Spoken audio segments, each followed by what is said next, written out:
کہ اگر کبھی گناہ کسی سے ہو جائے تو اس کو کہتا نہ پھرے، لوگوں سے نہ کہے، بس اپنے اللہ میاں سے کہے کہ اللہ مجھ سے ہو گیا تو بس آپ معاف کریں، دوسروں سے نہ کہے، بس اس کا معاملہ اپنے اور اللہ کے درمیان رہے۔ لیکن حدیث میں آتا ہے کہ جو شخص اپنے گناہ کو دوسروں کے سامنے بیان کرے تو اس کا معنی یہ ہے کہ وہ اپنے گناہ کو کی تشہیر کر رہا ہے، اپنے آپ کو بدنام کرنا چاہتا ہے، اس کو بدنامی کا بھی کوئی بدنامی بھی بری نہیں لگتی، تو گناہ کا تذکرہ لوگوں سے کرتا پھر رہا ہے۔ تو جب اللہ تعالیٰ فرماتے ہیں تو نے نہیں چھپایا تو میں کیوں چھپاؤں تیرا، اللہ بچائے۔ اسی لیے حدیث کے الفاظ ہیں کل امتی معافن الا المجاہرون، میری امت کے سارے لوگ عافیت میں آ سکتے ہیں سوائے مجاہرین کے۔ مجاہرین کون؟ جو کھلم کھلا بغیر کسی شرم و حیا کے کسی سے چھپاتے نہیں ہیں بلکہ کھلم کھلا ارتکاب کیے جا رہے ہیں، کوئی پرواہ نہیں ہے۔ تو باری تعالیٰ کہتے ہیں بھائی تو خود کہتا پھر رہا تھا لوگوں سے کہ مجھ سے یہ گناہ ہو گیا، یہ گناہ ہو گیا، یہ گناہ ہو گیا، خود تو کہتا پھر رہا تھا، تو نے تو چھپایا نہیں، میں کیوں چھپاؤں تیرا؟ اس لیے اللہ بچائے اس کی مغفرت مشکل ہے، الا یہ کہ توبہ نصوح کر لے اور پھر اس بات سے بھی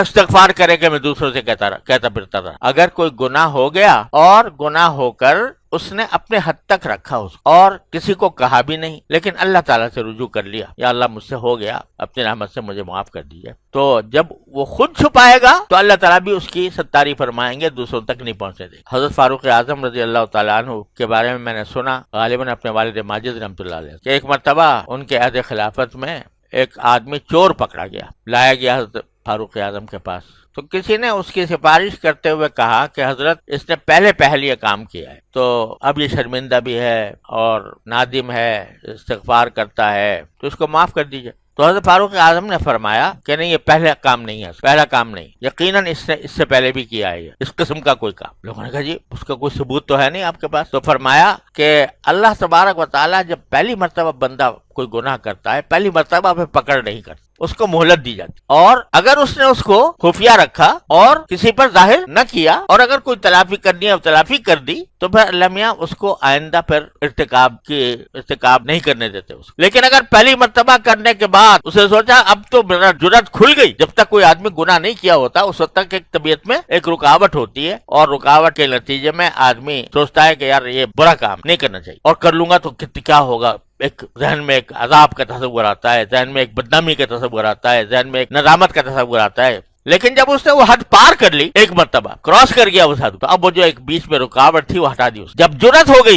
پیدا ہو گئی ایک گناہ کے اوپر، تو پھر کوئی حد پر آدمی نہیں اٹھتا، پھر ایک گناہ کے بعد دوسرا ہوتا ہے، دوسرے کے بعد تیسرا ہوتا ہے۔ اسی لیے یہ جو بعض اوقات انسان کو شیطان بہکاتا ہے کہ بھائی یہ گناہ ہے تو مگر ایک مرتبہ کر لے تیرا دل بھر جائے گا تو پھر دوبارہ توبہ کر کے پھر نہ کرنا، یہ شیطان بہکاتا ہے، اور بہت اس بہکاوے میں آ جاتے ہیں کہ بھئی کر لو ایک مرتبہ، دل ٹھنڈا ہو جائے گا، پھر توبہ مانگ لیں گے، اللہ بچائے۔ یہ بھی پھر ہوتا یہ ہے کہ جب پہلا مرتبہ کر لیا تو وہ جو ایک آڑ تھی نا، وہ جو ایک دیوار تھی حیا کی، شرم کی، ندامت کی، گناہ کے تصور کی، وہ دیوار گرا دی۔ اب گناہ کے اوپر جرات پیدا ہو، بھئی ایک مرتبہ تو کیا تھا کچھ بھی نہیں ہوا، ایک مرتبہ کیا تھا کچھ بھی نہ ہوا، نہ کسی نے دیکھا، نہ کسی کو پتا چلا، نہ اللہ تعالیٰ کی طرف سے کوئی عذاب آیا، نہ مجھے کوئی پکڑ ہوئی۔ تو جب ایک مرتبہ کر لیا تو یار دوسری مرتبہ کر لو، دیکھ لو، ایسا ہی کر لینا، پھر کر کے پھر دوبارہ توبہ کر لینا۔ اللہ بچائے جب یہ جرات پیدا ہو جاتی ہے تو بندہ کہاں سے کہاں پہنچ جاتا ہے، پھر وہ ایک سے دوسرا، دوسرے سے تیسرا، تیسرے سے چوتھا۔ اول تو یہ بیوقوفی حماقت کی انتہا ہے کہ آدمی یہ کہے کہ میں توبہ کر لوں گا۔ ارے تجھے کیا پتا کہ توبہ کا وقت ملے گا یا نہیں ملے گا، اور اگر وقت بھی ملا توفیق ہوگی کہ نہیں ہوگی توبہ کی۔ لہذا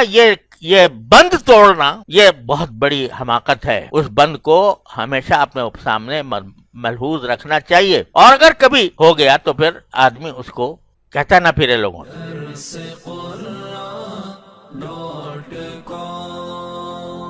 www.darsequran.com